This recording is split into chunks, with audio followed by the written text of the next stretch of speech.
Hello, sinners. I just wanted to drop in and tell you that My Horror Confessional is now part of the Ghoulish Podcast Network. In addition to producing podcasts, Ghoulish is also a publisher. Ghoulish Books has published dozens of horror books that have gone on to receive award recognition and even film adaptation treatments. Browse their spooky offerings over at ghoulish.rip and use discount code CONFESSIONAL for 10% off your order. And remember, ghouls, live spooky, die spooky.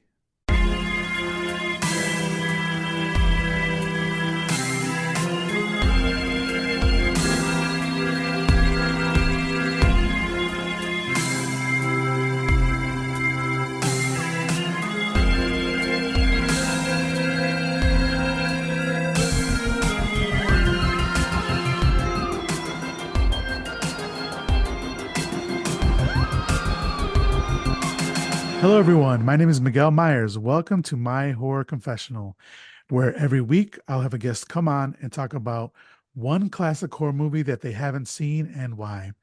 We'll discuss the movie, the actors, and probably get off topic quite a bit. Once I believe they have properly atoned, I will absolve them of their horror movie sin. Today, in the confessional, we have Gerardo Preciado, known professionally as Ancient Order of the Droids, composer of imaginary horror soundtracks and director of Narco Shark, coming to streaming very soon. Gerardo, welcome back to the show. Thank you. Thank you for having me. It's great to be back. It's a long time coming. It's been a while. It is. It's like a year in the making or something. I went through a depressive state and then we needed to reschedule. So here we are. And I went to a depressive state and I made Narco Shark to depress everyone else. Yeah, well, I mean, your depressive state was a lot more fruitful than my depressive state. Narco Shark was great, and I have to say thank you to you. We screened Narco Shark for my birthday at Ghoulish Books, and you were so kind to make an introduction to Narco Shark that we could play before the movie, and we played it, and everybody thought it was hilarious, and we even had a special guest appearance by the character from Narco Shark. Yeah, Is it Ricky? yeah, Ricky Valente. Ricky Valente, right. And so that was a lot of fun. So thank you so much for that. But the last time you were on, so you've been on a couple times to talk about Narco Shark and all that, but the actual movie, the last time you were on was Profondo Rosso, Deep Red, right? And that is a Giallo, obviously. And today we're here to talk about another Giallo. But before we get into that, I wanted to, so because you were on in the past, we kind of already know your history a little bit. So let's kind of catch up with what you've been doing. So you said that Narco Shark is going to be coming to streaming very soon. Is that correct? Yeah. So yeah, basically, since we finished the film and I finished the film in September, and then there was a little period of thinking what of deciding what I was going to do with it, if it was going to be sent to festivals or try to get a distributor or something.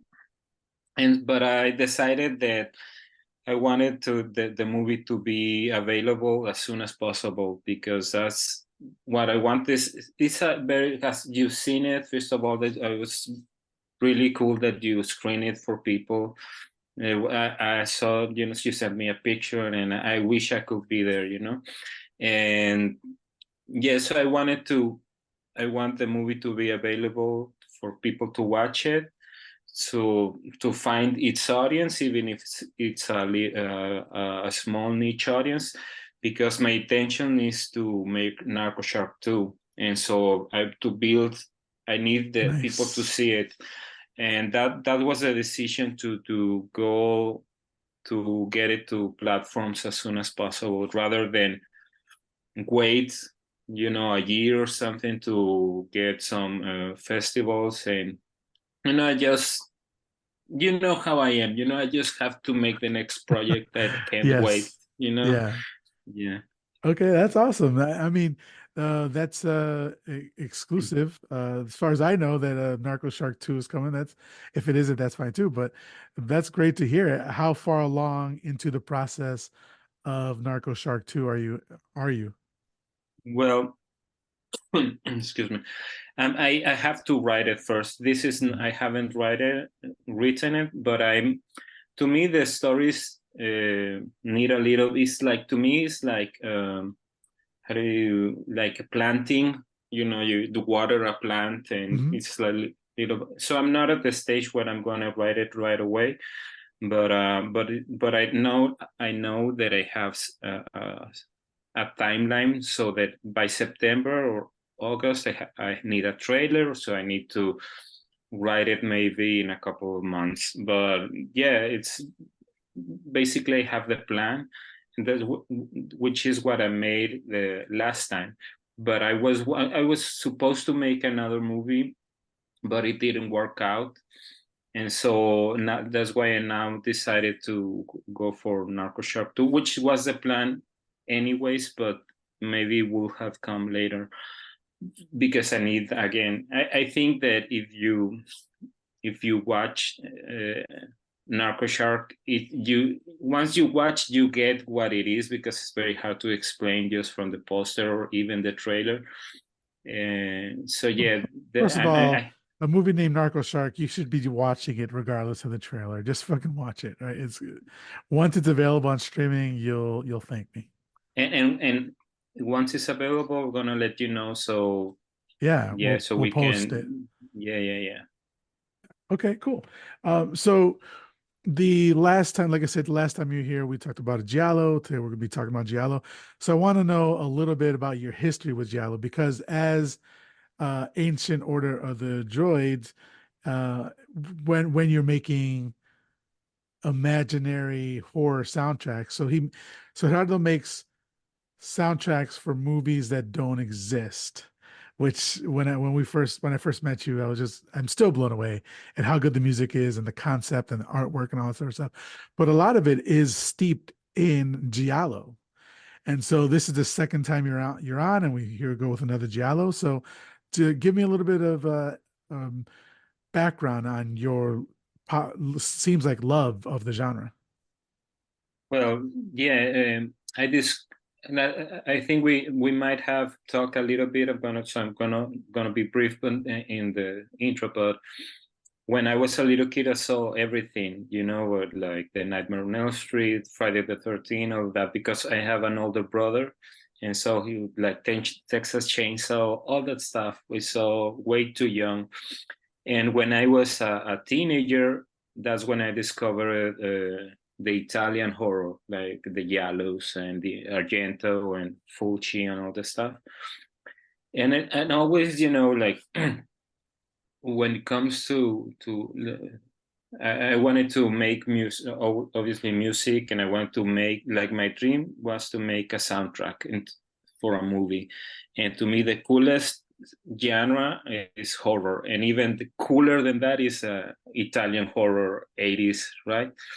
And so of course I started over 10 years ago and quickly realized that it's not as easy, you don't go call someone and hey, let me do the music for your movie, whatever. And so instead of crying and being sad, so I decided why don't I just make the soundtrack, because I'm a fan of discovering things, and there's these indie labels, like they do the Blu-rays or the vinyl records, they do the artwork that is great. They use either new artwork or the original artwork. But that's when the idea came of I'm gonna make the music like if the movie existed, and the goal was to trick people into thinking that they were discovering something, that where's the movie, I haven't seen this movie, or I think that the ultimate dream would be for someone to say, hey, I remember that movie.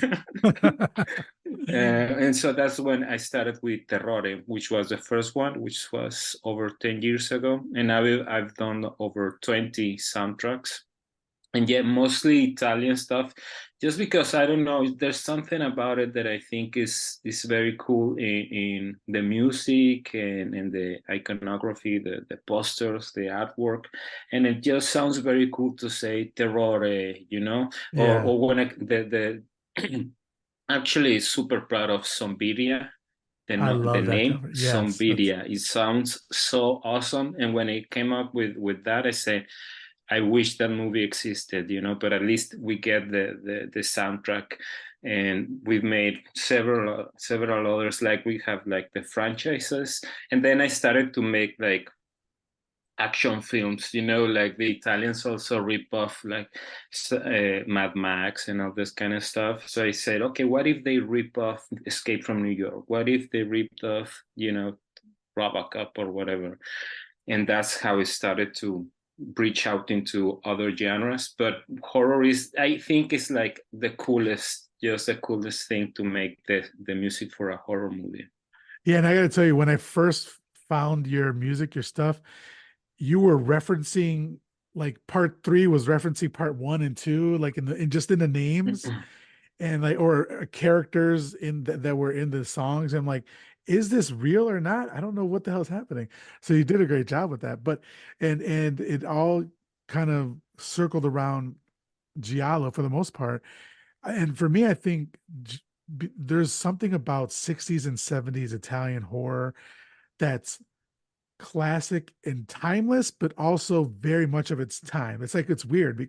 It's timeless in that I don't look at it and think, "Oh, this is so old. I'm not going to be interested in whatever."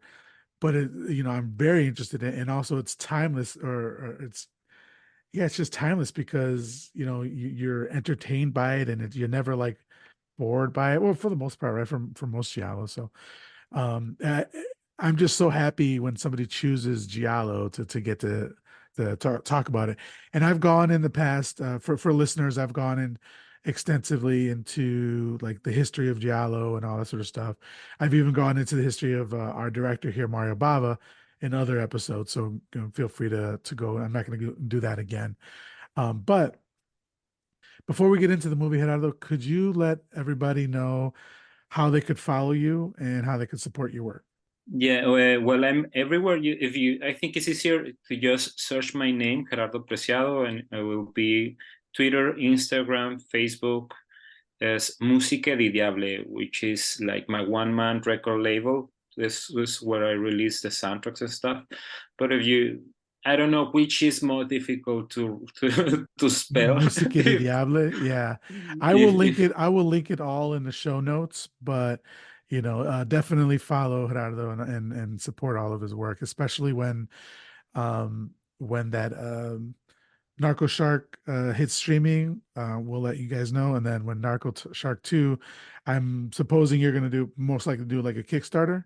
yes, Yeah, I'd yes, love to have you back for that and all that. yeah, and the reason I wanted to say that if you have seen Narco Shark, but the reason I wanted to make Narco Shark 2 is because when I make Narco Shark, the first one, I thought you can't go lower than this. This is rock bottom, and then I came up with an idea to go even further down. Oh So man, yeah, I can't wait to hear it. I can't wait to see it. All yeah, right, so Gerardo Zan to confess his horror sin of never having watched A Bay of Blood from 1971. Is that correct? yes, Okay. And because you are a lover of Giallo, and the last one you hadn't seen was Bay of Blood, I'm sorry, which Profondo Rosso, Deep Red, um, which is a pretty big name in Giallo. And then this one, A Bay of Blood, is also a pretty big name. So how do you think this particular movie passed you by? Is it that it was always on the top of the list and you just never got to it? I am very ashamed. But no, I'm more ashamed of not having seen Deep Red than this one, just because I think that this one struck me more like if this is 71 but for some reason I thought it was like a 60s movie, and I didn't quite I saw it, or I understood it like a proto slasher, like the 80s slasher Right. came a little bit from this movie, but I didn't, for whatever reason, I didn't associate it like a Giallo movie. So, but a couple of years ago, I saw the Blood and Black Lace, and I was super impressed, incredible, like mind blown.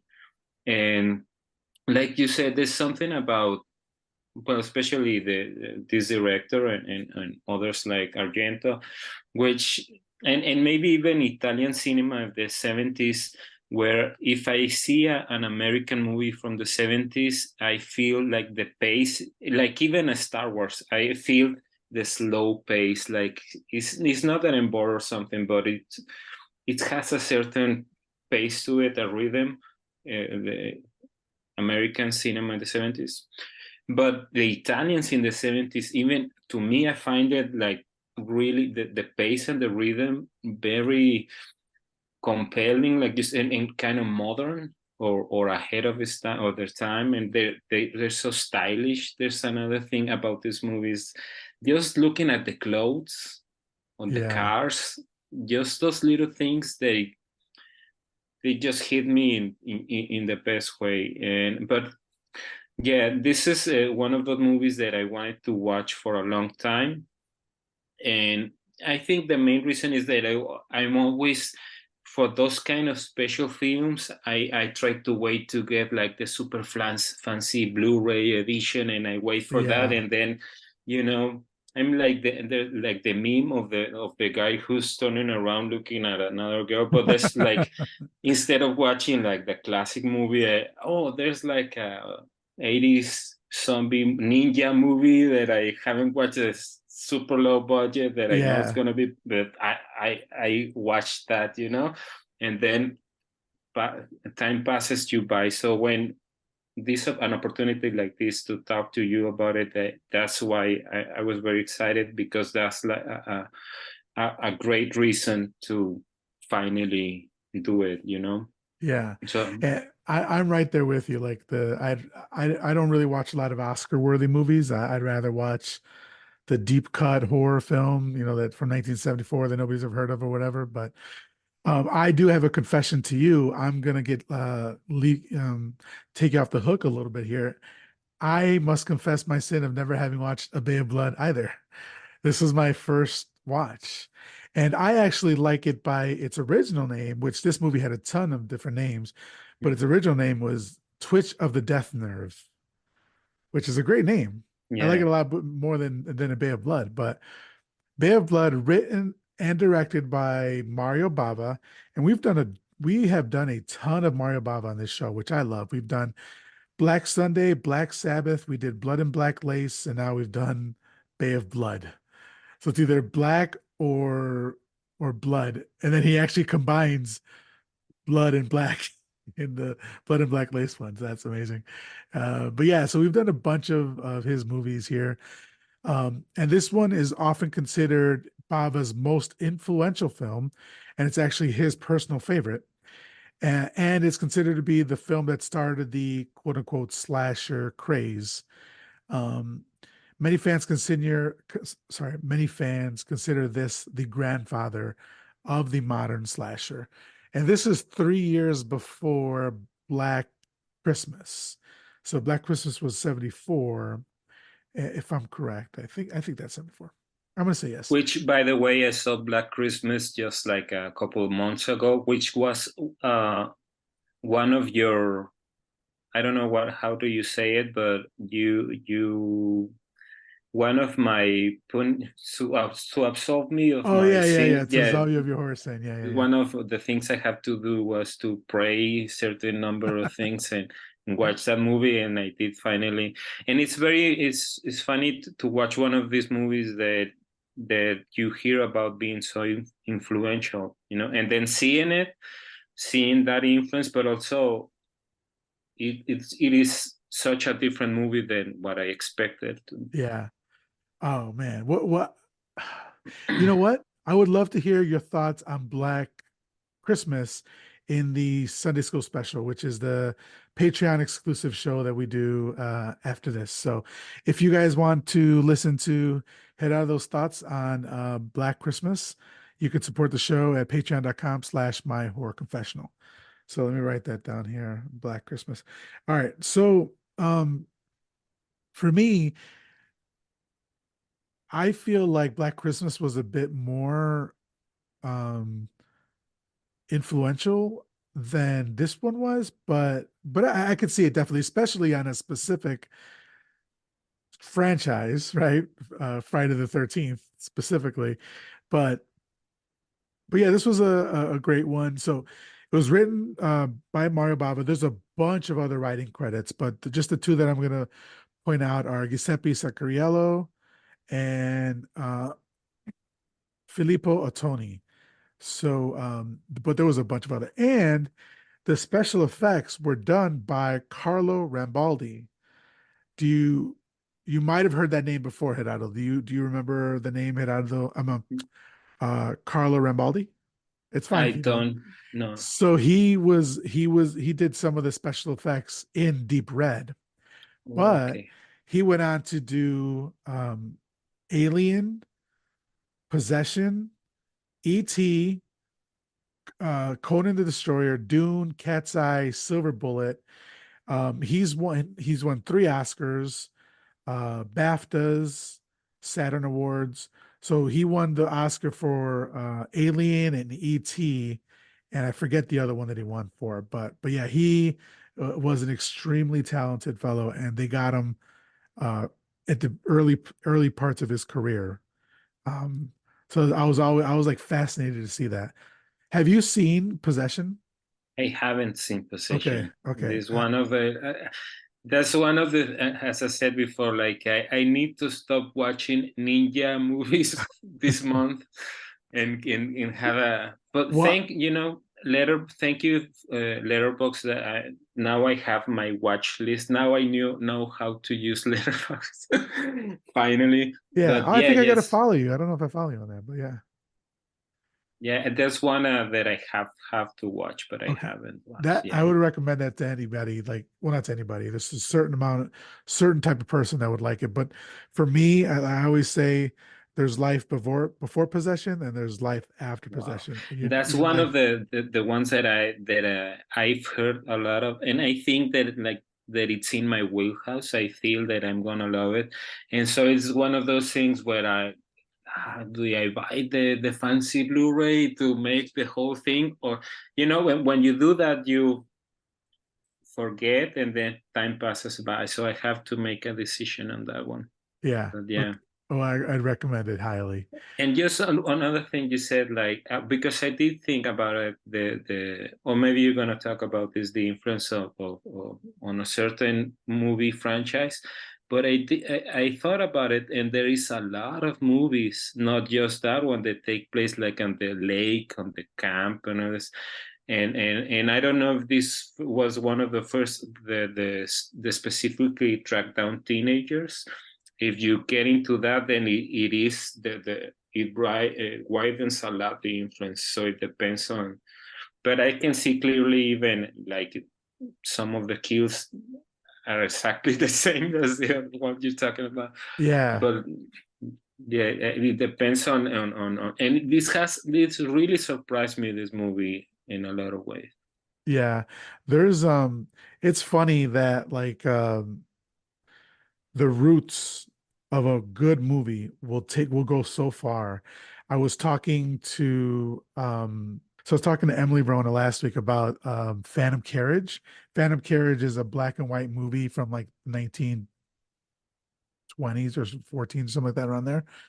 And there's this one part of it where, they didn't have special effects, they just had in-camera effects. So the guy that was playing Death went and picked up a soul, and so the body stayed on the ground but the soul came up, and they did that just with in camera, with graphics and all sorts, not graphics, in camera tricks and Yeah, stuff like that.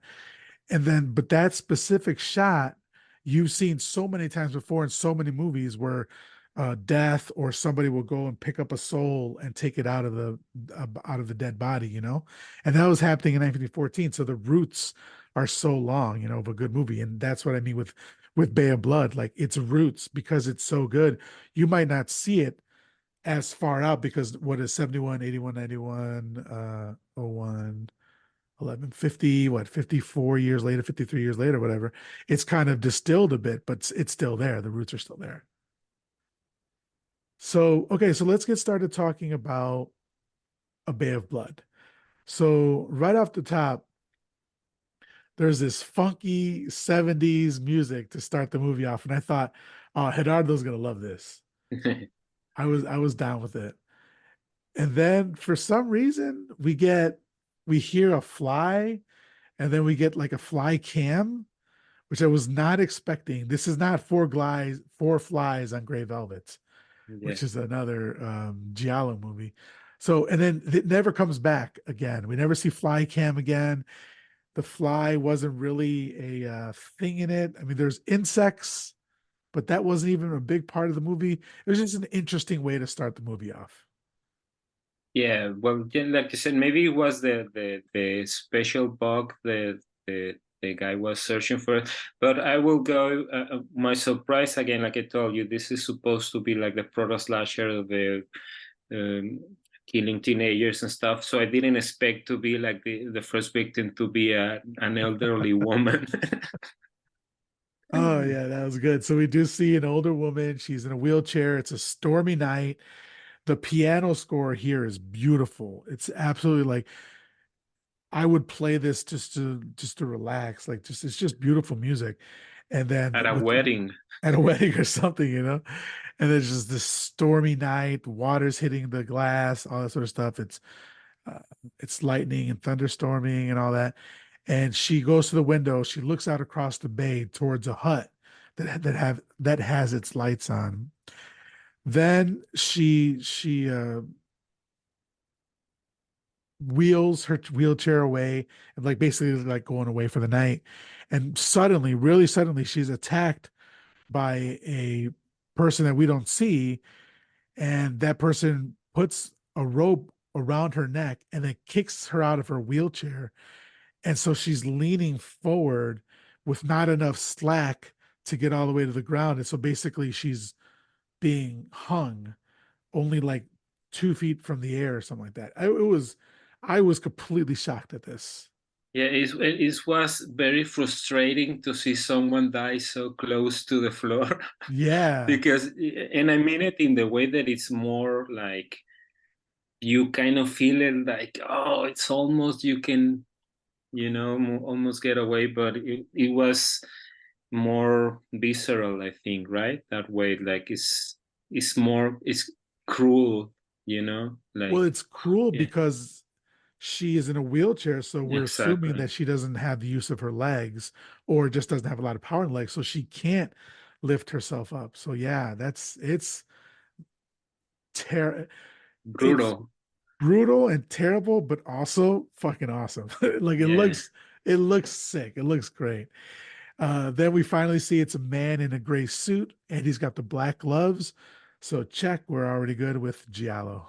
So, and then he was walking away and we see her in the background still. And I out loud, I said, fuck, she looks so good, man. It looks Yeah. just the composition of the shot and everything just looks so great. And he walks away because he thinks he hears something outside. Then he comes back and puts this fake suicide note on the desk. It says, "It's over. I'm tired. My life has no meaning anymore." And then he goes to probably drag the body or something like that. But as soon as he does that, he's suddenly stabbed repeatedly to death by another mysterious person in black gloves, and that body is dragged outside. I mean, we're like 5 minutes into this movie, and we have two shocking surprise deaths. Yeah, and to the point what you were saying is that this movie, from what I understood, was like the a trashier kind of movie, like a grindhouse kind of movie. Mhm. But you watch it and it's so classy in the way that is made, like the shots and the light and everything, that it's just so beautiful to look at. And you can tell that this is a much lower budget than blood and black lace. You can tell that on the sets and whatever, but it's so beautifully made that it's still, even when it's supposed to be like this violent, trashy, bloody kind of movie, it's still, to me, a lot of the time I was thinking this looks so good. Like you said, like so beautiful, the shots and everything. Yeah, Yeah. and from the beginning. And what you were saying, it's so low budget that Mario Bava had to be his own cinematographer. So he was setting up his own shots and doing everything a cinematographer does and a director does. And for some of the shots, he was even using a child's wagon for tracking shots, you know. So it was really low budget. But he started off, if I'm remembering correctly, he started off as a cinematographer, and then he worked his way up into it's like that old school like studio sort of way where you start off as a at the bottom, then you're like assistant to the assistant director, then you're cinematographer, then you become your own director, that sort of thing. So that's what he was doing in the Italian And that's how movie you industry. become a master like this guy, right? Yeah, Yeah, yeah, yeah. And I mean, in Japan, I don't know if they still have it now, but I know that they had a very similar thing. And so Britain did as well. I think like in America, it's a little bit like that, but really, it's like whoever it's more open. I think, you yeah. know. So next, uh, from that shocking scene, we go to a scene of like two lovers, and I believe this is I forget the guy's name. It is Franco Ventura, Franco Ventura, and Lara. That's the who are making out, and he's basically saying he's got to leave, and he starts telling some nonsense story about a squonk. I don't know what the hell he was Yeah. talking about. Did you watch the dubbed version? I could only find a dubbed version. Yes, I watched it. Yes, in Okay, English. Yeah. yeah, I would have Which liked to see the I subtitle version. wanted to. Yes, I wanted to. I always tried to watch the original, but I think, and maybe I'm wrong, but I kind of read the lips, and I thought that some people were actually talking in English. Like, you know how they in Italy sometimes some actors speak in their language. Yeah, yeah, Like yeah, I almost I'm not 100%, but I for a second I thought, this was actually shot in English, at least this scene. So I don't know if you have the same experience, but yeah, yeah. I it, wouldn't put it past them because the Italians do that a lot. Where they'll have, like you said, you speak in your native language, and the person across from you, so you may be speaking Italian, and the person responds to you in English, and then they'll just dub it in later. That's how they. yeah, and they So usually get like a in this type of movies like an American to be like a detective or something, and get him for a couple of days, and the guy just he speaks English, he doesn't care. yeah, yeah, yeah. Yeah, Like we don't need you to speak Italian. That's fine. So then he's trying to leave. He they just had sex and he wants to get out of there. We find out that Lara is his secretary and she wants to go with him, but she's basically saying no. Um, and he's talking about like some real estate deal that she's trying to close. So now we transition to someone spying on somebody in a rowboat while another person tries to catch an insect. So this person is Paulo. We find out that his name is Paulo, and we're going to meet his wife Anna later. But this person is Simon, and Simon is basically um, catches squids. I mean, like, or other types of. He wasn't a fisherman because it seemed like mostly he just caught squids. yeah, I don't and they know. were like I don't know, I never seen one of these things in my life. It looks like a horrible cockroach, like the most disgusting cockroach. Well, there's this scene later on with these squids that I thought is one of the most disgusting things I've seen in a very long time. So I can't wait to get to that. Have you seen Old Boy? Yes, Okay, that yes, scene where he eats the squid, puts the squid in his mouth. That's all I was like, oh please, I don't hope it doesn't come to that. But that scene, and they had to do that scene in Old Boy a bunch of times. So I can't the even imagine it. Old Boy is one of those movies that, like you said, that there's a before and after. because I remember like I usually do this thing where I invite or get friends over to watch a movie. We watched Old Boy and we went outside and we just stood silently. Nobody said anything. It was so intense. What is there to say after? You just say Yeah. goodbye and go home or something like that.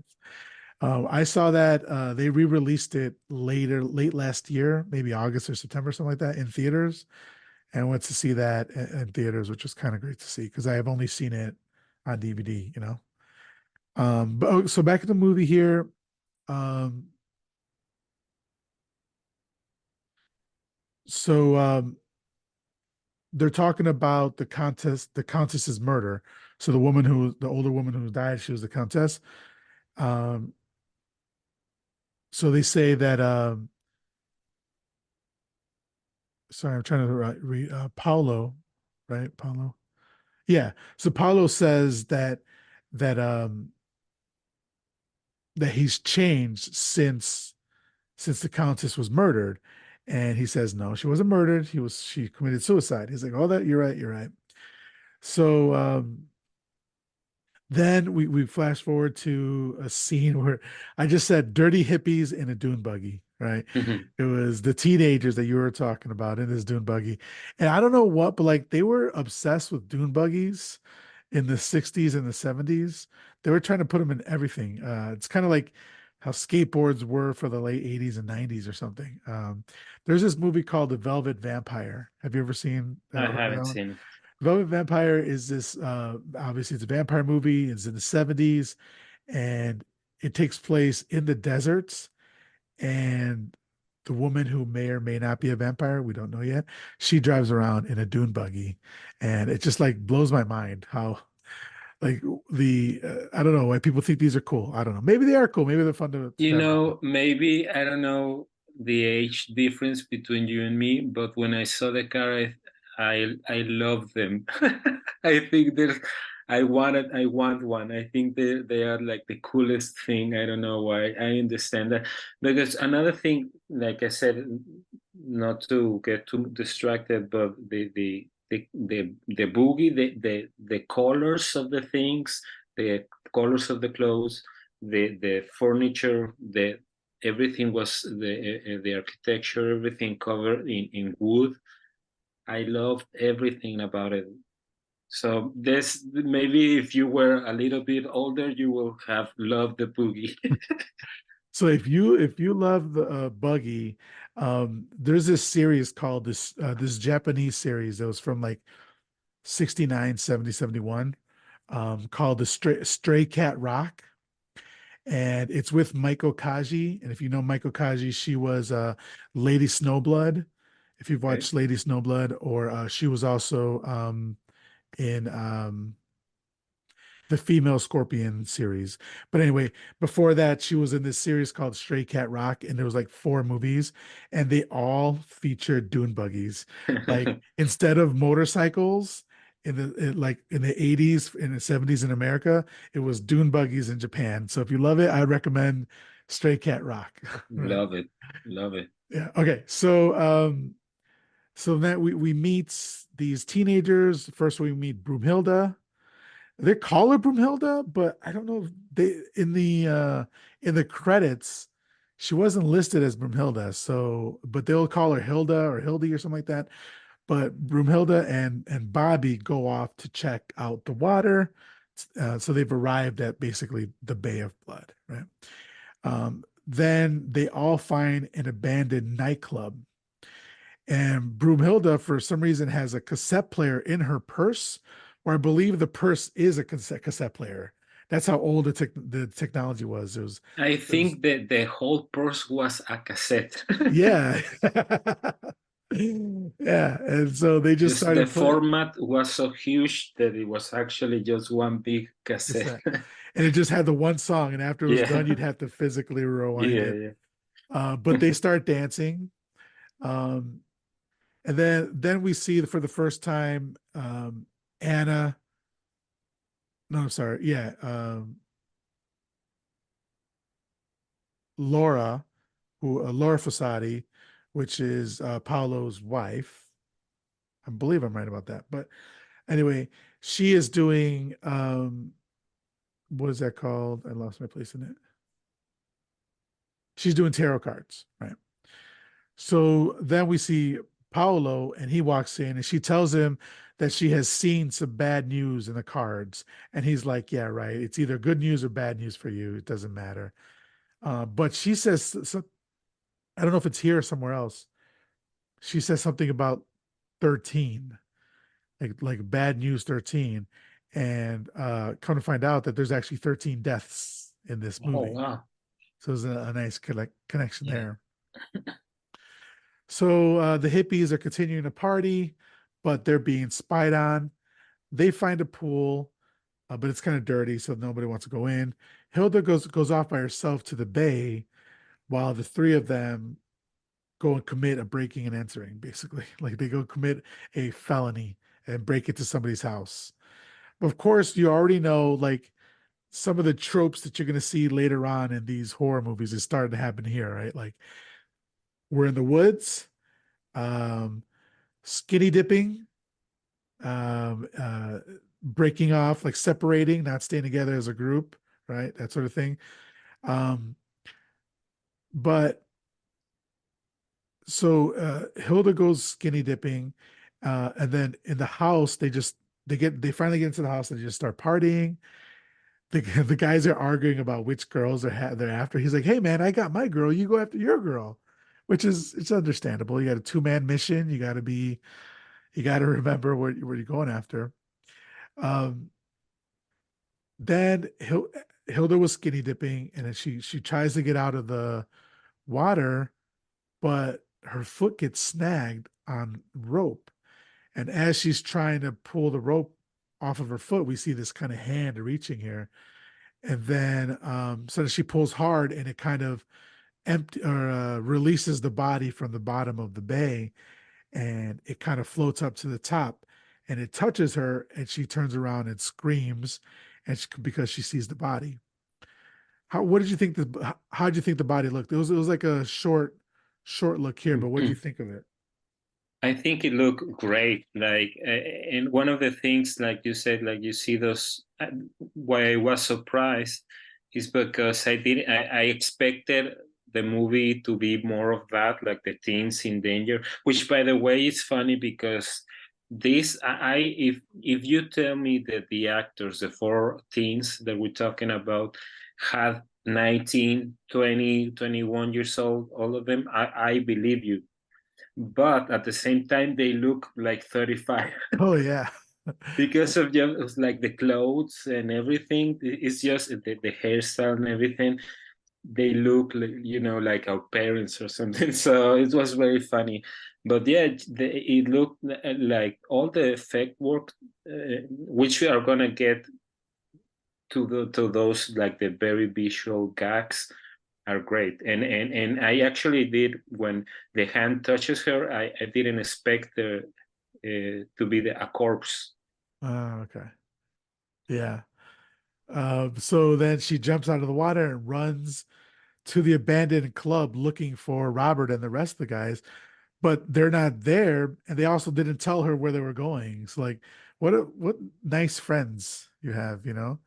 We're come to find out that they just met each other, recently, and so yeah, they're not the best of friends. But she turns around and we don't see this person, but she sees somebody and she starts running away and she's running and she's looking behind her and like she's terrified and she almost reaches the house. But then, do you remember what happens here? Where we get the scene of the poster, like the most iconic, right? Like the iconic death that's just look fantastic, right? Like you get the close up of the neck and the blood and everything. Yeah, it looked incredible. And again, I wasn't expecting it like to be like so fast or so early in the movie to have this, but as you are going to talk, in just 5 minutes we're going to find out that it's not the movie, it's not about the teenagers. Yeah, yeah. And so, but yeah, the way they do it, like she's running, I've never seen it where somebody gets killed through the neck while they're running from behind. Yes. It's like a shot that it's like when you think about it, it doesn't make sense, but on camera it looks great.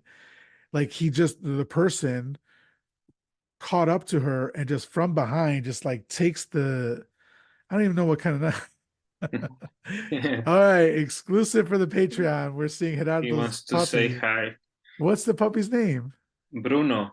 Bruno. Hey, that's a Yeah. beautiful looking dog. Just a quick. Then his name is Bruno Diaz, actually, because in Mexico, back for whatever reason, in the early 70s or 80s, I guess there was like a law that you had to translate everything, like the movie titles and stuff. And there's a little things that didn't get translated, but for whatever reason, Bruce Wayne, the name in Mexico was Bruno Diaz, and I always thought it was a really cool name. So that's why his name is Bruno. So Bruce Wayne, for Batman, like whenever you had like comics that were translated into Spanish, it would say Bruno Bruno Diaz. Diaz, and also in the Adam West TV show. And Dick Grayson, Robin, I've never knew his name was Dick Grayson because this is so stupid name, but his name was Ricardo Tapia. Why? So funny. Well, Dick But for Grayson is instance, a terrible name too. So. yeah, okay, but Clark Kent didn't get a new name. Only Batman and Robin. I don't know That's weird. That's a great looking puppy. Thank you for why. showing us. Well, I Um, did. He stepped in. I didn't actually want it.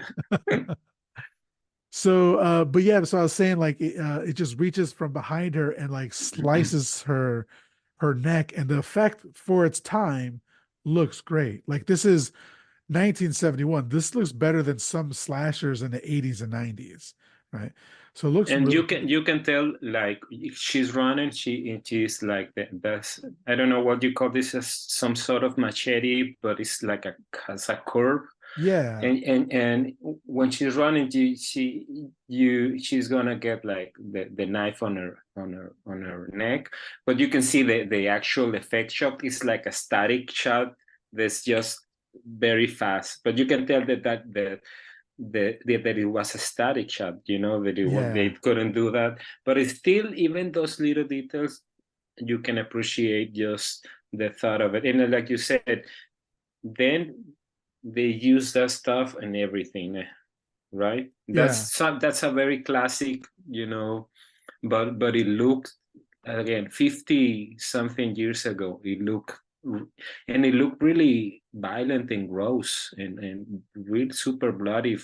Yeah, it was yeah. shocking. It was a great death so far. That was a great death. And then so she falls down dead. And then I said there's great practical effects, and then the sun goes down. Later, Bobby is by himself while the other two are fooling around, and they're being spied on from outside. Yeah. So Bobby is the idiot, right? Yeah, yeah, he's the idiot. He's Because the the other guy is like, no, I get the French girl, you get the German girl, and the guy just won't leave. And he's like by himself, like looking at a book or something, while the girl is swimming naked like swimming that. naked. What are you Yeah, doing? like yeah, what He's an idiot. introspective. Maybe he's got a girlfriend at home or something. Who knows? Yeah. But so then the peeping Tom drops a plant outside, and Bobby goes to look.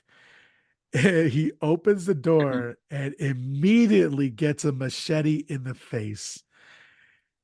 The sound effects, the quick shot, the special effects here or the practical effects here, just fucking amazing. Like I never know what's gonna happen so far in this movie. Again, that's why I was talking about. I got really surprised about the German girl being like this iconic moment happening so early, and then super quickly and again, super shocking. Like the guy opens the door, right, and the effect is incredible. Again, an effect that we are going to see a lot Yeah, eh, from that point on. But it's still, you can't do it better than that.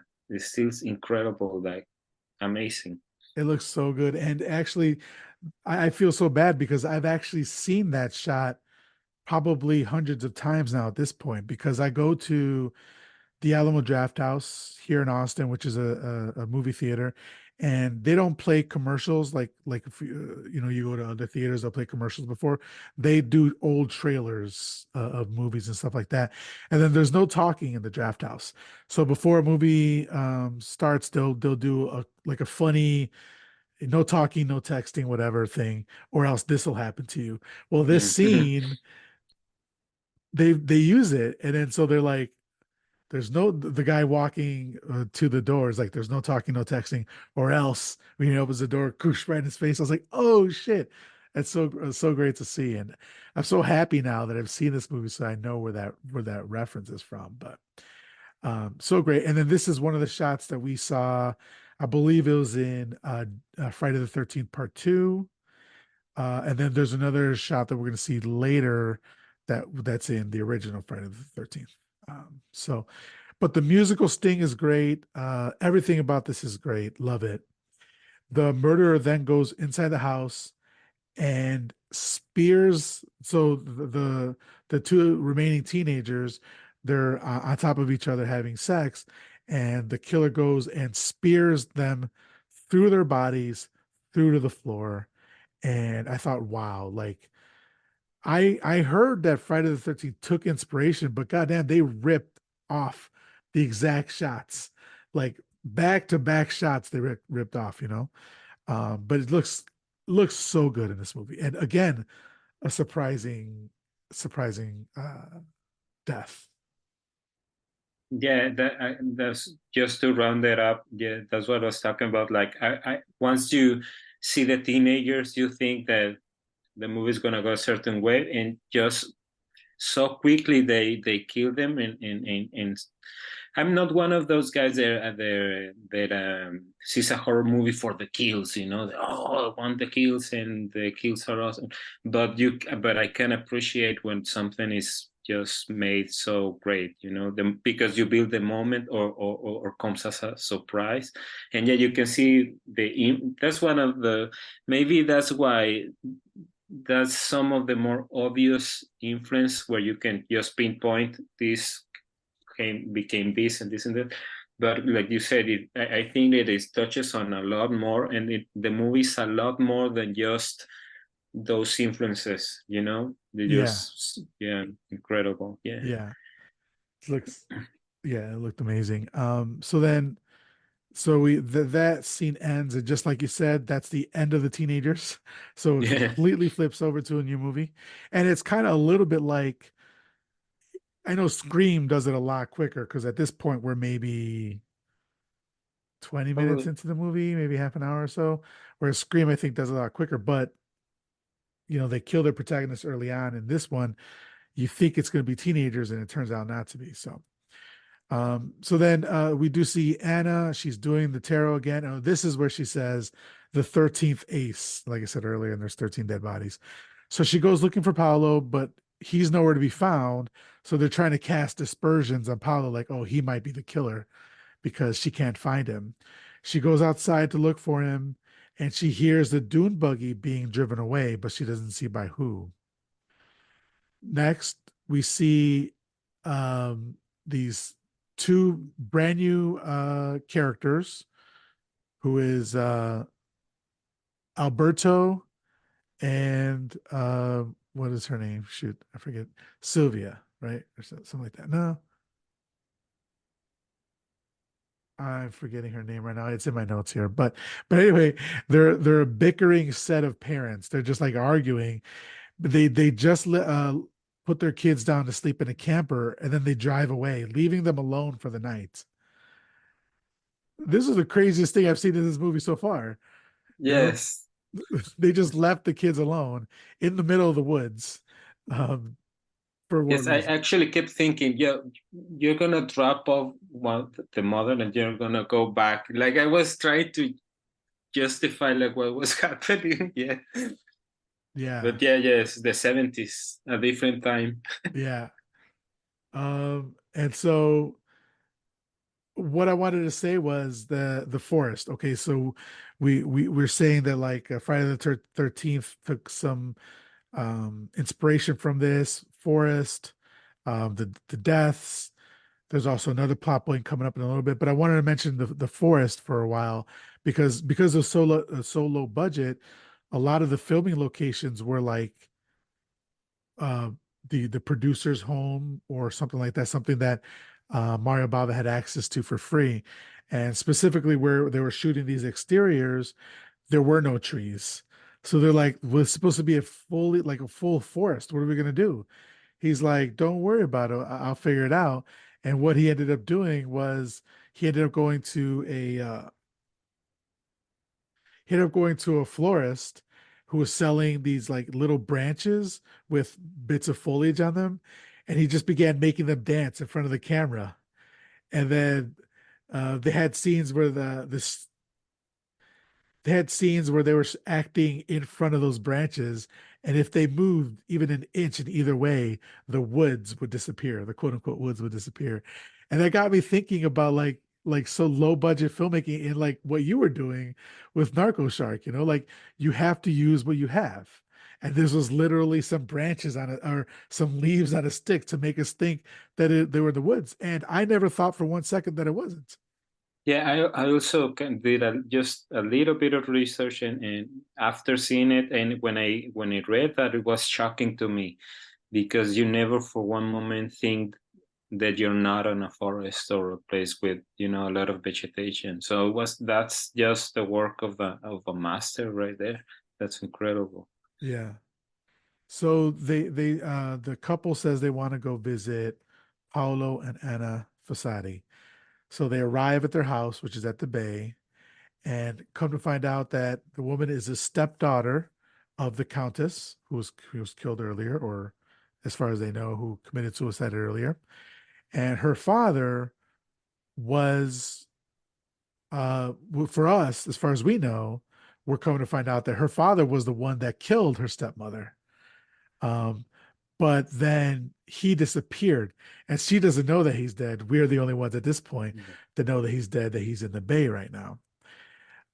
So, but Anna says that it probably wasn't a suicide because she loved the countess loved life. So, more than likely, it wasn't suicide, and she was kind of casting um like her father in a negative light. And Paulo even says, uh, this is funny. I was laughing at this. Your father was, in a word, vice ridden. That's two words, Yeah. but he's talking shit about her dad, like she's not even there. But essentially, the father was trying to turn the bay into something that they didn't want. They like he wanted entertainment. They wanted to open up the nightclub again, but Paulo warns her against reopening the nightclub. So this again is a seed of what Friday the 13th took, because in Friday the 13th they're trying to reopen old camp. Was it Camp Crystal Lake, but they call Yeah. it Camp Blood or something like that. I don't remember off the top of my head, but yeah. So they're trying to reopen that. So again, a little bit of a what they took from this movie. You know. Yeah, and he actually said like he loves drugs and women and all that. Yeah. He went Yeah, further than that. Like, why, yeah. why? You didn't need to say all that. Yeah, He's missing. exactly. Yeah. He's missing. Um, so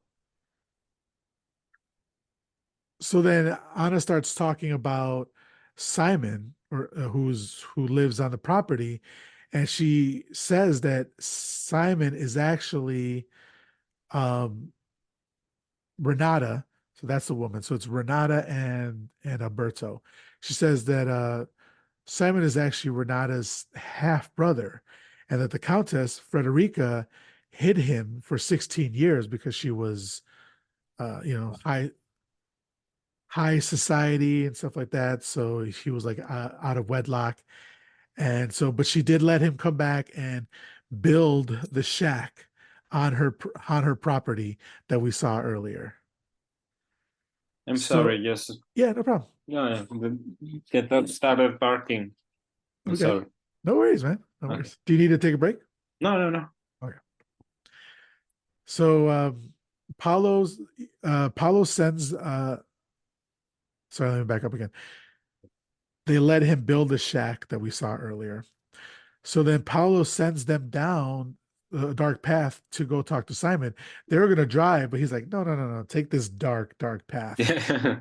And so they do. And this is when Anna asks Paulo what happened to his injured hand, but he dismisses it. So again, they're trying to like a who done it sort of thing. Like maybe Paulo's the one that killed him, killed the people so far that we've seen get killed. Yeah, the thing that they always do in Giallos where you have like you have everyone is a suspect or a lot of them are. Yeah, It's the thing that I love Giallos for, and that I really, really dislike in Scream, in the Scream right. franchise.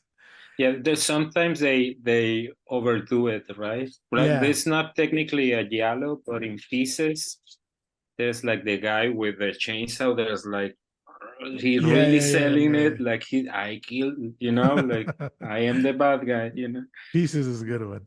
But like It's a for great one. me, like with Scream, like the whole who done it aspect of it, it's like not needed and kind of annoying sometimes. So that's not my franchise, but regardless. So they go to speak to Simon. They find him down by the shore, and he's while they're talking to him, Renata just happens to look to the side, and she moves a cover to reveal her dead father's face covered by a squid, and she screams, and it looks amazing. I mean, what did you think about this shot? Well, yeah, the corpse looks great. What was more to me more surprising was how the guy was Simon, is it? Yeah, Simon. Like the fisherman guy who he was like, I don't give a fuck.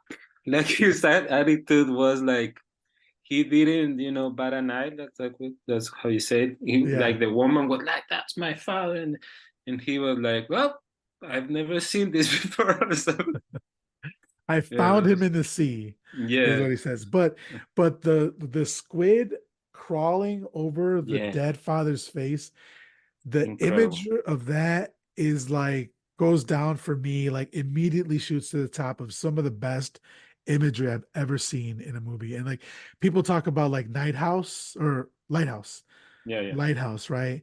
And with the imagery of that, but for me, for my money, like this takes the cake. incredible. Yes. So so like you said, he's like, I don't give a fuck. I found this dead person. I don't know. So then he Alberto takes Renata down to a house to sit down, like cause she's about to pass out or whatever. But they don't know whose house it is. So we know that it's Mr. Ventura's house. Was that Franco Ventura? But so he goes looking around the house to let them know that they're there, so you're not breaking and entering. But they don't find anybody. So Alberto goes and lets her know that he didn't find anybody. She tells him to get the car.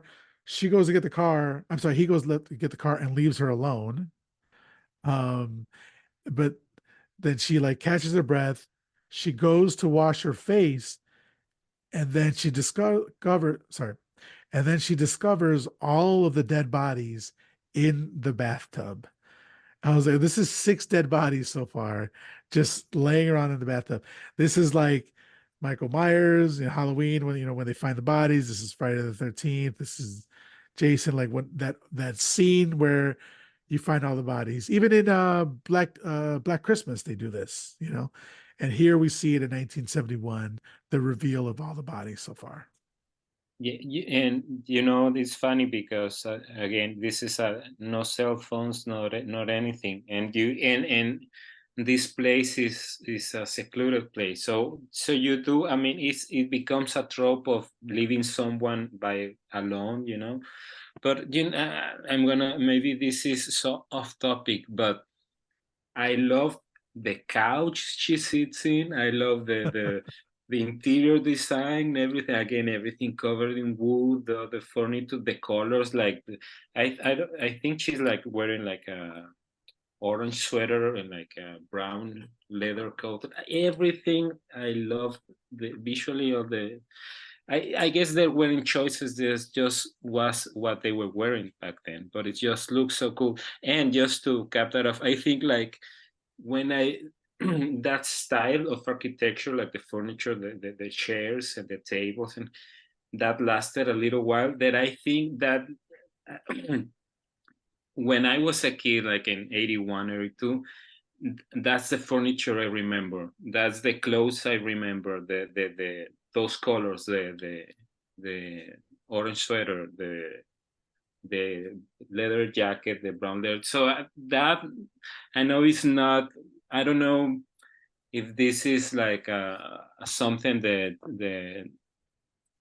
needs to be talked about, but I just want to say that I loved everything visually. It just so beautiful. The doors, everything. I'm an architect. I don't know if you ever talk about that, We talked about that a but little bit the I love first the time. design. And then she gets in, yeah, and yeah, the discovery. And at this point, you talk about the Scream franchise, where it does get a little bit like you it's too complicated. By this time in the movie, I was starting to get a little confused, but it does make sense at the end. Everything it does, make kind of. At this point, I did was a little bit confused, like wait, Yeah, because it's a little of too many characters, but they all have their. At this point, we don't know the motivation for everyone, right? But or we kind of know, but yeah, yeah. Again love every frame. yeah. What's funny is that like this movie does something that when I see it in other movies I haven't liked, but here, just because we're in the hands of a master in Mario Bava, it felt okay. It felt like that was the story they were trying to tell, was that whenever we would run out of characters because they were all dead, they would just add new characters. Halfway, three-quarters of the way through the movie, we're seeing brand new characters. And typically in a movie, that's a death sentence for a movie. But for this one, it was great, you know? And you expect them to be like the hero, and no, I don't think there is a hero, that you No. expect. Oh, so now this is the girl that, and she turns out she's like the most horrible out of Yeah, all. yeah. So And we it's should have known because they left the children in the dark by road. themselves Yes. with no lock. Like anybody can Yeah, walk in. Like that's what it's movie super scary. Yeah, yeah. that's what's the Wes Craven movie? The Hills Have Eyes. Yeah. It's similar to that. But anyway, so then back to this one. Um, so just she discovers all the bodies in the bathtub. Then all of a sudden, Frank Ventura shows up with an axe and he charges at her and she attempts to close the door and they struggle for a bit, but then someone stabs through the glass. And I don't know if you caught it or not. I thought it was a surprise thing that we don't know who actually got stabbed at this point yet. I think I think as I understood, she stabbed him. She I, did? I think she reaches for a scissors or something, Okay. and but just a little bit after that, there was one shot that was confusing to me. So Okay. just a little bit further than. Okay. Yeah, then I might have missed her grabbing the scissors, but I think so. I think so. She grabs. She's on the floor. I might be. I okay. might be Yeah. misremembering. No, I'm sure you're right. So then we see Alberto running to the car, and as he's running to the car, he comes across Anna and tells her about the dead squid body. They don't know who it is yet. Oh no, they know that it's her dad, but we're not his dad. And so Anna goes to look, and then Alberto jumps in his car and is going to drive it around. And once he gets to his car, Paulo's also asking where his wife Anna went, and he says she went to the bay. So like it's all starting to go now, right? So Anna goes down to Simon's cabin. The door is open and squeaky and looks really creepy. And in fact, this looks like the end of Friday the 13th.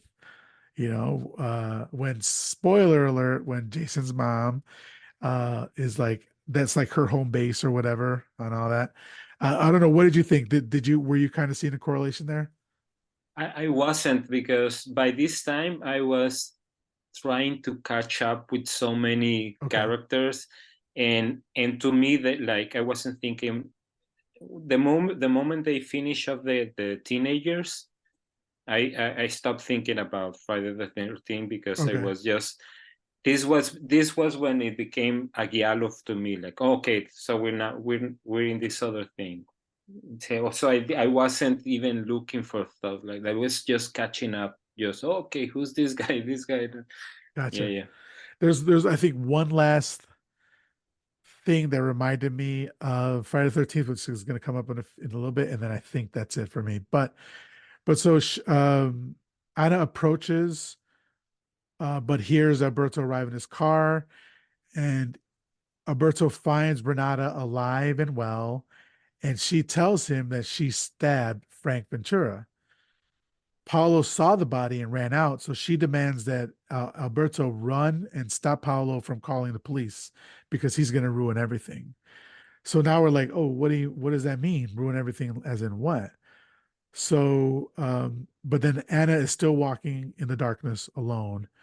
Paula makes it back to his house and he starts looking through the yellow pages for the police phone number.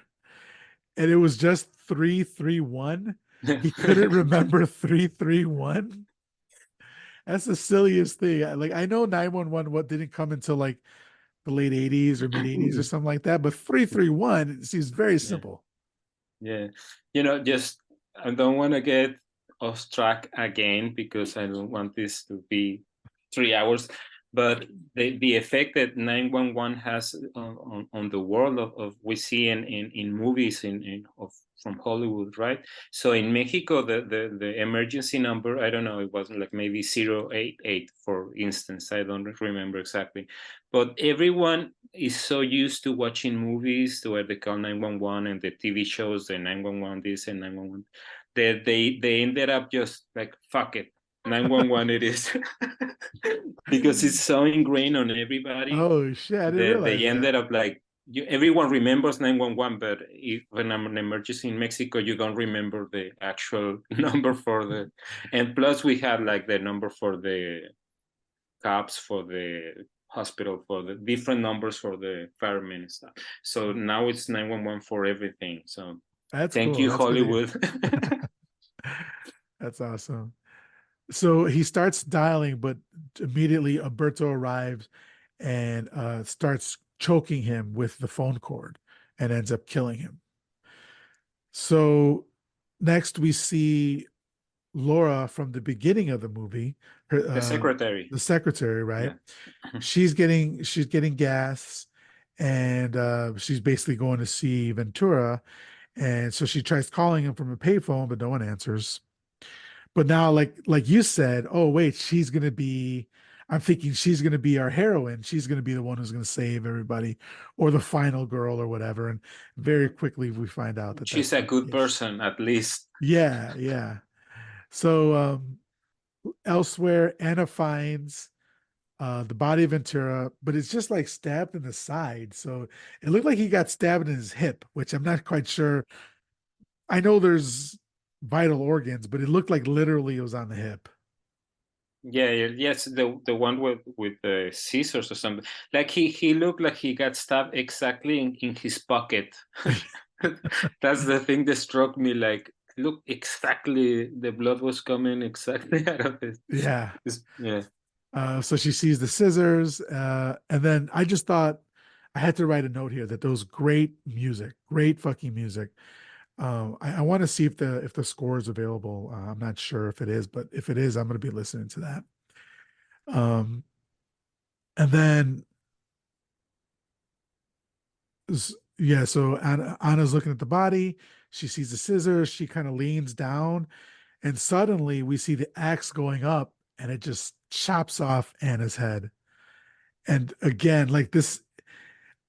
So Dario, not Dario, Mario Bava, one of his last movies that he directed was called Shock. And I think this movie should have been called Shock Yeah. because these are just surprise, like quick deaths, you know? Yeah, that was the one that was a little bit confusing to me because it was so fast that I it got me like, who was who died there? Like, Yeah, yeah, I had to go back and rewind it because yeah, again, I wasn't. And even now, talking about it, I'm like, wait, who actually got their head chopped off? But it was Anna. She was the one who was playing with the tarot cards, wife to Paolo. So later, we're with Alberto and Renata, and she admits to killing Ventura, and just now, she killed Anna. She admits to it. So we know she's a bad person. We know that Alberto's a bad person. And Alberto admits to having just killed Paulo. And Renato says that now they just have to kill Simon. So off they go to find him. And for me, I was like, at this point, who's still alive? Like I didn't know who was still alive and who we're rooting for, who we're not rooting for, or even why this is all happening. yeah. Excuse me. And yeah, and like you said, like the secretary, like she's, you now are on her side, and when she goes to Simon, he, like this shed, right? And you want, she starts lying basically, you believe her, and then the movie does this very cool thing of showing you what happened before the movie started. Yeah. Yeah. So yeah, so then Simon's carrying the dead body, so the Count's dead body on his back, which that looked great. That was cool. And then he just drops the body back into the bay. Laura arrives at Ventura's house and sees him injured. He tells her to go find Simon and to bring him here. And she runs off into the night looking for Simon. Like you're saying, she runs into the shack, and then Simon closes the door behind her, blocking her exit. And she asks, "Why did you close the door?" And he says, "You finally came back to the bay, huh?" And he says, "You and Ventura convinced Donati, who was the count, to murder my mother, who's the countess." So he says, don't you play innocent with me, you no good filthy whore," as he like grabs the machete. And this, he's even wearing the sweater of Jason's mom at the end of the Oh movie. wow. Same sweater. I mean, it looks identical to Uh-huh. color, fabric, and all this sort of stuff. So that I was like, wow, okay. But she's telling him, like you were saying, she's like, no, no, no. It wasn't me. We didn't do that. But outside, Renata and Alberto are listening to what's happening. And then we get a flashback. It said Mr. Ventura wanted to buy the bay off of the Countess, but she said no. Oh, that's what Laura was saying. Then we get the flashback to Ventura and Laura trying to convince the Countess to sell it, but she's saying no. And then we see there's a diary on the desk that it says the note on it says the bay has become a symbol for our marriage. And so Laura, being the kind person she is, steals that woman's diary, that old woman's diary. She steals it. And later she's reading it aloud to Ventura, which for me is like one of the worst fears I have in life is if I were to have a diary, somebody would find it and read it out loud. That's more horrifying than most of the stuff I've seen in this movie. Worse than going through your history on Google. No, well, incognito mode is there is your friend, people. So so she's reading it out loud to Ventura, and one of the notes says, "Oh dear death, come swiftly, come silently." And Ventura, hearing that, hatches a plan. He's like, basically, the Count likes you, Laura. So we can use that to our advantage. She desires suicide. The Countess wants to kill herself. So he says that we can get the Count to kill her and then sell us the bay, but it has to be quick. They only have 2 weeks to do it. So now back in the present, and then Laura agrees to do it basically. So back in the present, Simon lunges at her, but she throws scalding hot water on him, which is great. And then they tussle on the ground. And I thought, oh, this was I still I still thought that she was going to be a final girl. That was gonna. I thought she was gonna live like for 100% sure. Yeah, yeah. At least he's doing that thing where he's choking her, Yeah. She's and gonna grab something, hit him in the head, and run. exactly what I Yes. was waiting for. But no, he just chokes the fucking life out of her and kills her. Then we get a flashback, and it says, "If you get rid of Frederica, then we'll be together. It won't fail." It just says it won't fail. It won't fail. Then it's just a picture, a shot of her on the floor on her back, pulling away, her being dead. Obviously, it failed. Right. Yeah. Great, great shot. I love the irony there. So then again, I was like, who else is there? Who's still alive? But Simon goes off into the night, and I was thinking, okay, Ventura's still alive, and I think The at bad this point parents. the bad parents are still Yes. alive, right? So then we get a flashback to Simon talking with Ventura. Ventura tells Simon to put them all in one room for now. They'll dump them in the bay later. Ventura says he can help him get away from the cops, but he needs a copy of the Countess's will.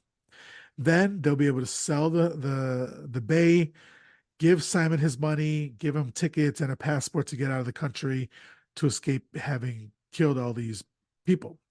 So my question to you was, were both Simon and Ventura killing people? Because Ventura tried to kill what's her name? Alberto's wife. Yeah, I He think came at her. the thing I at this point I was thinking as soon as this guy signs, the other guy is gonna kill him. Like everyone is so just backstabbing, but I do think that probably most of the killing was from Simon, and the other guy was the one who tried to kill the girl, right? But I don't Yeah. think he killed. I don't think so.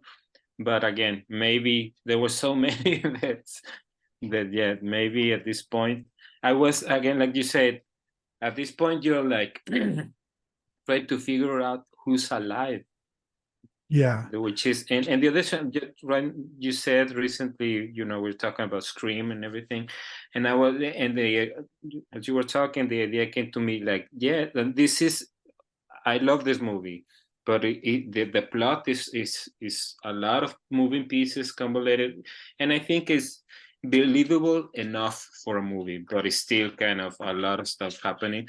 But if you start to think like all the 80s slashers, they didn't just try to explain anything. They're just like, no, this guy is immortal, so fuck it, kill everyone. Because if you try to actually, make sense of it, you have to start to. So it was this. This one of the things that surprised me was all these other elements. There was a lot of surprises, and to an extent, it all kind of ties together, makes sense. Everyone has a motive that's believable enough. Again, it's super low budget, but it is incredibly made. Yeah. Yeah, at this point, I'm with you where I'm like, as soon as this guy signs, they're gonna kill him. Or like he almost felt too innocent, this Simon guy. By this point, he should know, like, you know what? Maybe I just live here, alive. Yeah. So back in the present, Alberto's again another surprise kill. So Simon is walking, and all of a sudden Alberto just jumps out and spears Simon to the wall, straight through, and that's the end of Simon. And the body looks great attached to the wall, kind of like I could see some of Halloween in this shot, right? Yes. At the end with Bob when Bob gets it. So then later it's just Alberto and Renata, and they basically say there's only two things left to do. They fish her dad's body out of the bay. After that, they're looking for the will, and There's two things left to do. None of them are looking at their children, taking care of the children. yeah, which is gonna Yeah. come back to strike them. But suddenly Albert finds it, and but Renata screams basically, "Look out!" or "Watch out!" And then someone turned out the lights. I thought it was her, but I don't know. And then he uses his matches and he's calling out for her, but she doesn't answer. It's great lighting here, by the way. Yeah. He strikes a match. He'll light it for, have it as for as long as the match can go, 20 seconds, maybe like that, and then goes out. He has to light another match. On the last match, he hears a noise. He looks over and suddenly Ventura grabs him by the arm and they're tussling. So regardless of what's happening, what happens here, thought that Renata was double crossing him Mm. Yeah, because 100% sure that I thought she's gonna kill the guy. Like she you can tell that she was annoyed by the guy. Like the okay, the wife is like, be a man, kill the guy, and this. And I yeah, thought, look, why at this point she can. I was expecting her to be like, the final thing is that I get it all, but I guess she did have a little bit of a heart at the end. yeah. So we see this shiny scissors. They're plunged into somebody. We don't know who it is. It's just a man in a shadow stands up and slowly starts walking towards her, and then she cries out, "Alberts!" Later, we smash cut to Alberts burning the will. So I thought I kind of didn't like that. I think it was I wish that they would have played out the suspense more and have him walk out of the shadow and we see that it's Albert, as opposed to just smash cut and he's burning the will. I don't know. What did you think about that? Well, again, this movie is so surprising and everything That's that true. you know, I I I guess maybe you're just used to analyzing more things that when I'm watching a movie like this, especially that is kind of so visceral, I just like my brain turns. I don't. This is another subject where we talk about hypnagogic art and all the stuff of. So I'm very used of. It sounds so stupid when I say turn my brain off. People think that I'm not. Oh, you're not thinking. But what I'm trying to say is more like absorbing without the filter. Of. So I don't. Is what is cool about talking to you about the movie is now I'm remembering and oh yes this, but at the time I'm not thinking about it at all. And You're it, just absorbing it. yes, and it was surprised like oh they won but there wasn't really other than maybe the tarot lady and the bug guy. Those were probably and the teenagers. Everyone was really not a hero, let's put it that way. Yeah. And but I think we're at the end, right? We're right at Yeah. Yeah. almost Yeah. what happens next. I will have never in my life expected. Well, so they say all's well that ends well. And then we hear children say, Mommy, Daddy. And then do you want to say what happens? No, it's your show. Yeah, to We the get honors, please. two shots, ring outs, and from it looks like a shotgun or at least it's a rifle, and down they go. And then we hear this childlike music, I should say, out of focus. And then all of a sudden we see it's their children, the little boy and the little girl. And the little girl says, Geez, they're good at playing dead. Yeah. And then they run off to the bay and and that's the end of the movie. Um, That is the most incredible ending. And I'm looking back at 71. The Giallos were already a thing by then, but it was the early days of Giallo, and you know, Italian horror films, even throughout the 80s, are one of the elements that I love is that twist ending, right? And sometimes they have a couple of twist endings. But this twist ending, I never saw it coming, and it was so incredible, so shocking, yeah, and funny also, right? I mean, in a very dark way, dark. Yeah, obviously. yeah, And I don't know if you read this in this small research. Supposedly one of the early versions of the movie was like this couple who leave their children alone and they go on a killing spree. And when they come back, the children kill them.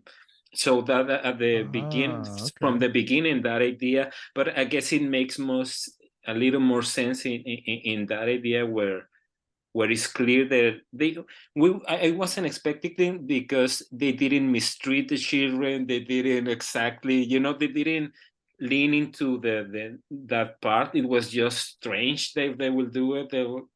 And at that point, you still thought that they were not bad persons, but the ending and just the innocence of the child and just it was so shocking. And the other thing is, again, early Giallo, where the music wasn't yet disco. The music wasn't like, not that it wasn't, it was beautiful still. Mhm. Not cool, not right, from Goblin and forward, and Tenebre, which is like, I think Tenebre is like the beginnings of synthwave. Like, it's so incredible. But this was where the music was again beautiful, almost like you could play it at a wedding. And so that contrast of the child laughing, hey, hey, hey, mommy, mommy, and they deserve it too. You Yeah. know, it's just incredible. I never would have guessed that ending, and I love it. This is an incredible movie. I still think that Blood and Black Lace is more like a masterpiece in the sense that everything is so perfect and so beautiful every shot. I mean, this was, of course, made with less of a budget and everything, but it's a lot. It's very impressive. It's very impressive the work, and also like I said, this is at the end, if you think about it, is a version of a trashy grindhouse movie, the violent movie that you're gonna watch because of the deaths and everything. But you get so much more than that. It's so well made and just it's so beautiful to look at. And you get like the beautiful boogies, and you get the beautiful sweaters and the jackets and everything. It's just incredible. Loved it, Yeah. and I'm so happy that it was on the list, and it was and this is the great thing about being a movie fan or a horror fan, is that there's always another there's always a movie that you haven't seen that's going to blow you away, and this was one of those. It's incredible. So Yeah. I'm really happy that you have me for this. As ashamed as I am of not having seen it, I'm really happy that I saw it. We didn't watch it together, but it feels like we feel like we did watch it together in a way. Yeah. Well, there's Yeah. one more part left in the movie I wanted to talk about is the kids jump into a rowboat and they think they're safe. Then all of a sudden a freak jumps out of the water and pulls them down. Do you remember that No, happening? no, I Oh was no, no, actually. no, no, that didn't Oh, happen. you scared me But because I would have hated myself because I made sure I watch everything. no, I was just gonna say that's another part that Friday the 13th ripped off of them, Yeah, but they yeah, didn't. yeah. No, I was just kidding. No, but yeah, so that's the end of Bay of Blood. So obviously we know that Gerardo loved it. I loved it as well. Mario Bava is just a master. I want to see more of his movies. At this point, I've seen maybe half a dozen. He doesn't have that many, and a lot of them were earlier stuff. But I want to see his horror stuff. So this just, I'm so glad that I'm ashamed that it took me this long to watch it. I'm glad that you chose it. Just the practical effects, the score, the cinematography, the subject matter, like the acting, is fine. Like the set design, like the clothes, like there's something here for everybody to love. Even for people who say they don't like slashers, this not really that. It's just well made for Italian horror, like Giallo. It's just incredible. So let's go into ratings. So we do out of five upside down crosses. So Gerardo, what would you give A Bay of Blood from 1971 out of five upside down crosses? 5 out of 5 easily. Okay. Yes. Yeah. And I'm expecting you to do it too. If you don't, we're gonna have a problem. No, I'm All just right. kidding. Okay. No, no, no. I came into the show with one score, which was 4.5 upside down crosses. But talking to you about it and all the influences and all that sort of stuff, and just how fun it was. I think I'm going to bump it up to five upside down crosses to that way we could continue to be friends. Because I don't want to. So do five upside down crosses for this. So perfect movie, and you got to remember a perfect movie for me and a perfect movie for Gerardo isn't a perfect movie for you, right? It's just the what we like, and this is right up our alley. So with that being said, I would ask you for a movie recommendation. So I used to do where I would give you penance and you'd have to watch three movies. That was too much work. Now I'm just asking for a recommendation of a movie similar to this that you think other people should watch. I excuse me. Um, I don't think if it's I'm not thinking of a movie that's similar. But I'm thinking more of like what movie would make a good double feature Oh yeah.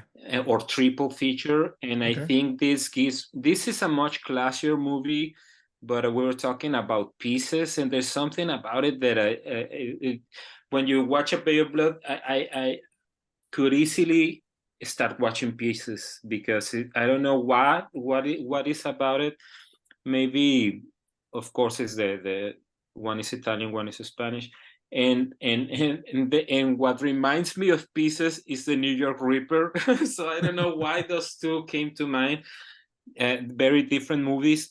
I guess this Bay of Blood is and I mean it in the best way possible. Is again a grindhouse experience. Not a I don't like the word trashy, but I mean I love it for my movies. But in that sense, it does violent grindhouse. You can go into Pieces and maybe even yeah, I would say Pieces would be the perfect, because I always thought like Pieces and New York Ripper are a great double feature. Now you Yeah. have like the a great triple feature. You know what? You brought up a good point when you talk about the New York Ripper. The New York Ripper and a lot of Giallo is very misogynistic Yeah, and it's very violent. It's like very violent acts of towards violence towards women. yeah, And like even to the point of like, sexually assaulting them with the weapons and all that sort of stuff. One thing that I really, really enjoyed about Bay of Blood is that they didn't do that here yeah, people were just killed, right? Like straight up killed, knife, hanging, spears, that sort of thing. Nothing went up anybody, nothing went in anybody. yeah. And that sort of stuff, while I love Giallo, a lot of times, a lot of that violence against women kind of deducts points for me just because it's a lot. But this one didn't have it. So it was kind of a plus for me. Yeah, But and also again, I think that you can see the influence on Friday the 13th, but I think like Friday the 13th is also kind of another huge branch of just the camp horror, the lake horror, the being in the woods horror. Like there's so mhm, many of this, but I went with the feeling I get, like the feeling.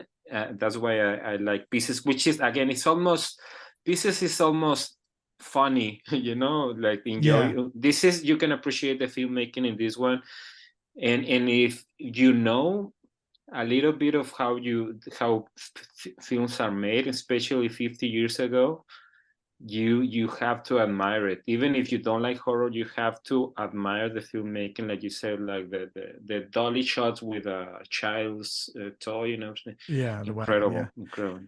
And so for me, so Pieces was from 1982, I believe. Yeah, And then I'm going to recommend Torso by 1973 by Sergio Martino.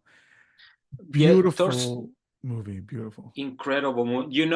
I watched that, I think, only like last year or a couple of years ago, and that's a perfect movie for this as well, because that's a movie that I never watched, Torso, just because I don't know if torso. I don't think it's a word in English. Is it? Torso Yeah, means some. torso is your It's the your same thing. So chest. yeah, Yeah, yeah, torso is this part of the body, no? yeah, And it's, to me, the word is so gruesome. Like it just the word torso to me it's like too violent. Like I was imagining the body without. Uh, legs and that's head. It was, pieces. yes, but it looked really, to me, was almost too violent or too. And when I watched it, I was that was is a top three Giallo or Italian horror for me. Like, it's so incredible, that movie. That just what they do. Like, there's a part of the movie where this is just the woman hiding in a room, and she hides for like the entire night or something, and that is incredible. Like, one of the best, definitely. That's Sergio Martino, right? Yeah, Sergio Martino. Yeah, from Yeah, 1973. incredible. I will watch that double feature as well. Yours is much better though. Mine is more like going into the popcorn kind of thing, and yours Yeah. is just a little bit classier. Yes, I Well, wish you I have told yours sooner, up uh, before me. yeah. All right. So, everybody, so Gerardo and I are going to continue our conversation on the Sunday school sessions. We're going to be talking about Black Christmas. So if you want to support, if you want to listen to that and you want to support the show, um, patreon.com/my horror confessional. As of right now, Gerardo, if you can once again let everybody know how they can follow you and support you. This is Música di Diable, or just search my name, Gerardo Preciado, on Instagram, Twitter, and Facebook, and be on the lookout for Narco Shark. Oh yeah. All right. Well, Gerardo, thank you so much for coming on. This is always so much fun talking to you. And we will talk to everybody next week.